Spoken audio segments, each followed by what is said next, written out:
Welcome back everyone. नमस्ते सभी को। आज घटस्थ योगा श्रृंखला महर्षि घिरंड में हम वारिसार धौती को जानने के प्रयास को जारी रखेंगे। डे 95 में जो अभ्यास बताए गए हैं उन सभी अभ्यासों में यह प्रयास किया गया है कि पानी पेट और आंतों में पूर्ण रूप से हिले और दबाव बनकर बाहर निकले। वारिसार धौती को शंख प्रक्षालन भी कहते हैं, क्योंकि जिस प्रकार से शंख में पानी डालकर पानी को उसमें घुमा घुमा कर उसे साफ किया जाता है, ठीक उसी प्रकार पेट और आंतों में पानी भरकर उन्हें घुमा घुमा कर साफ करने के कारण इस क्रिया का नाम शंख प्रक्षालन पड़ा है। शंख प्रक्षालन अर्थात वारिसार धौती के समय हम जो पानी पीते हैं वह कैसा होना चाहिए, ठंडा या फिर गर्म। तो पानी ना तो ज़्यादा गर्म होना चाहिए और ना ही ज़्यादा ठंडा होना चाहिए। ज़्यादा गर्म इसीलिए नहीं होना चाहिए क्योंकि पेट में फोड़े फुंसी हों तो गर्म पानी से उनके फटने का डर रहता है, और यदि वे फट जाएं तो पेट ठीक से ढंग से साफ नहीं होगा। यदि प्रक्रिया के बाद कुछ विषाक्त पदार्थों के अवशेष अंदर जाएंगे तो वहीं पर घाव के पास जमने लगेंगे। इससे विष हमारे शरीर में फैलेगा। इसीलिए पानी गर्म नहीं होना चाहिए। और यदि पानी ठंडा होगा तो ऐसा देखा गया है कि ठंडा पानी वृक्क यानी कि लीवर मार्ग में प्रवेश कर जाता है। पानी ठंडा होने के कारण आंतों का विस्तार नहीं करता, आंतों की पेशियां फैलती नहीं है बल्कि संकुचित हो जाती हैं। इसीलिए ठंडे पानी से इसका अभ्यास करने में बहुत ही कठिनाई होती है। इसी कारण से ठंडा पानी नहीं इस्तेमाल होता।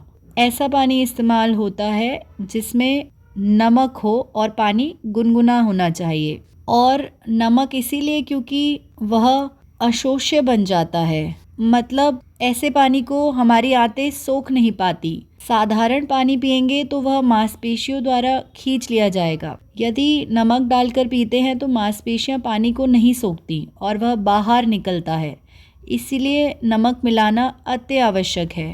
शंख प्रक्षालन अर्थात वारिसार धौती में यह भी ध्यान रखना है कि पानी इतना ना पिए कि उल्टी करने की इच्छा हो।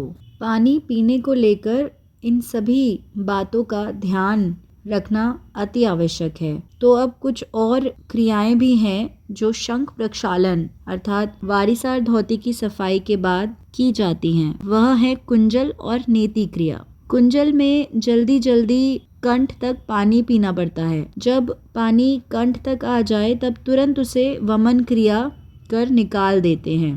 इससे क्या होता है कि हमारे शरीर में जितने भी अन्न के कण शेष रहते हैं वह वमन क्रिया के माध्यम से निकल जाते हैं, और कुंजल क्रिया द्वारा पाचन प्रणाली के ऊपरी अंगों की सफाई होती है।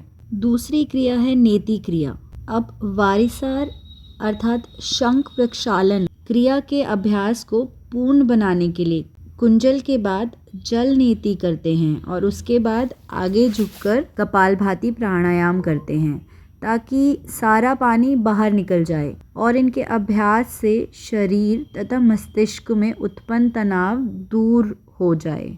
वारिसार धौती अर्थात शंख प्रक्षालन की संपूर्ण क्रिया 2 दिन में पूरी होती है, परंतु व्यवहारिक रूप से 2-3 घंटे इसको पूरा करने में लगते हैं। क्रिया के बाद 2 दिन विश्राम करना चाहिए और यदि संभव नहीं तो इसका अभ्यास नहीं करना चाहिए। शंख प्रक्षालन अर्थात वारिसार धौती का उद्देश्य है शरीर में व्याप्त विषाक्त तत्वों तथा आमाशय में एकत्र मल को बाहर निकालना। अतः इन नियमों का पालन कर इससे अधिक लाभ उठाना। यहाँ तक सुनने के लिए धन्यवाद। अब कल जारी रखेंगे।